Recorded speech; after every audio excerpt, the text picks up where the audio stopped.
Star plus की मशहूर अदाकारा रश्मि देसाई की मोहब्बत ने क्या रंग दिखाया। मोहब्बत करने वाले शौहर ने ऐसा क्या किया कि अदाकारा को 4 दिन तक सड़क पर सोना पड़ा। रश्मि देसाई मोहब्बत के बाद तलाक पर फट पड़ी। जिस साथी अदाकार से मोहब्बत और फिर शादी की, जानिए खबर पॉइंट की स्टोरी में। भारतीय टेलीविजन इंडस्ट्री और मशहूर इंडियन चैनल कलर की मारूफ अदाकारा रश्मि देसाई मशहूर रियलिटी शो बिग बॉस 13 की कंटेस्टेंट और इसी शो में शामिल सिडनाज जोड़ी के विनर मरहूम सिद्धार्थ शुक्ला की एक्स गर्लफ्रेंड भी हैं। इनकी मोहब्बत का रीयूनियन बिग बॉस 13 में भी मतवक्को था अगर शहनाज गिल की एंट्री न होती, जिसके बाद रश्मि देसाई और सिद्धार्थ शुक्ला की पुरानी मोहब्बत कहीं दूर चली गई और एक और बाब शुरू हो गया। अब अपनी पहली मोहब्बत और मोहब्बत करने वाले शौहर से तलाक के बाद जिंदगी में पेश आने वाली मुश्किलात के बारे में रश्मि ने लबकुशाई कर दी। जी हां, रश्मि देसाई भारतीय टेलीविजन इंडस्ट्री की मकबूल तरीन अदाकारों में से एक हैं, जिन्होंने ड्रामा सीरियल उतरन से शोहरत हासिल की। इस ड्रामे में उन्होंने अदाकार नंदेश सिंधु और अदाकारा टीना दत्ता के साथ मरकजी किरदार अदा किया। ड्रामे के सेट पर रश्मि और नंदेश को आपस में मोहब्बत हो गई, जिसके बाद टीवी स्क्रीन की इस जोड़ी ने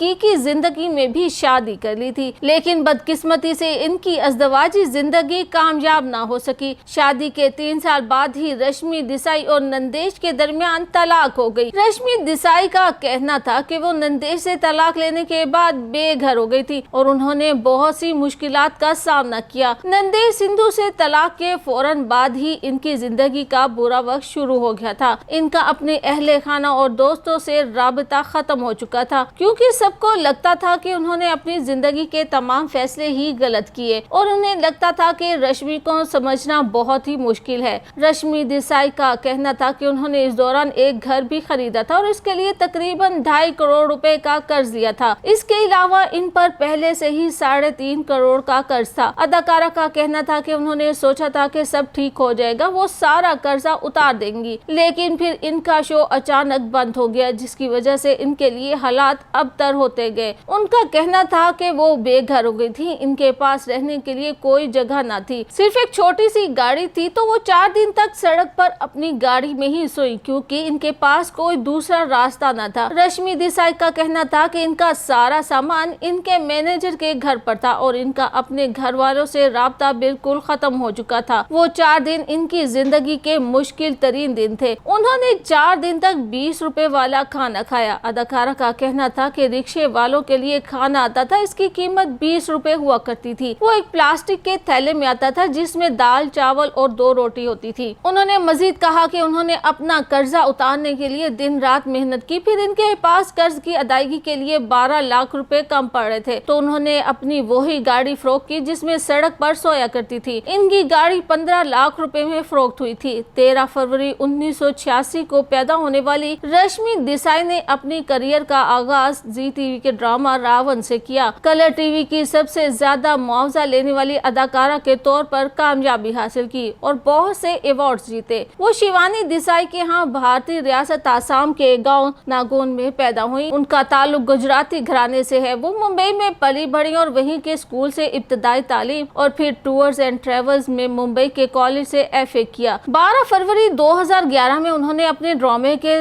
को स्टार नंदेश सिंधु से गाजियाबाद में शादी की और 2014 में इनकी अलहदगी हो गई। 2016 में बाकायदा तौर पर तलाक हो गई। 2018 में रश्मि देसाई और अरहान के बीच ताल्लुकात कायम हुए और दोनों को इकट्ठा देखा जाने लगा। इसी के साथ रश्मि ने 2019 में बिग बॉस 13 में शमूलियत इख्तियार की, जहां अरहान ने रश्मि देसाई को प्रपोज किया, जिसे रश्मि ने कबूल कर लिया। मगर इसी शो के दौरान जब दोनों की मोहब्बत बढ़ने लगी तो सलमान खान ने रश्मि देसाई को एक और धोखे से बचाने के लिए बताया कि अरहान पहले से शादीशुदा है और एक बेटे का बाप है। इसने ये बात रश्मि से छुपाई है। 2020 में शो से वापसी के बाद दोनों का ब्रेकअप हो गया और अभी तक रश्मि ने दूसरी शादी नहीं की।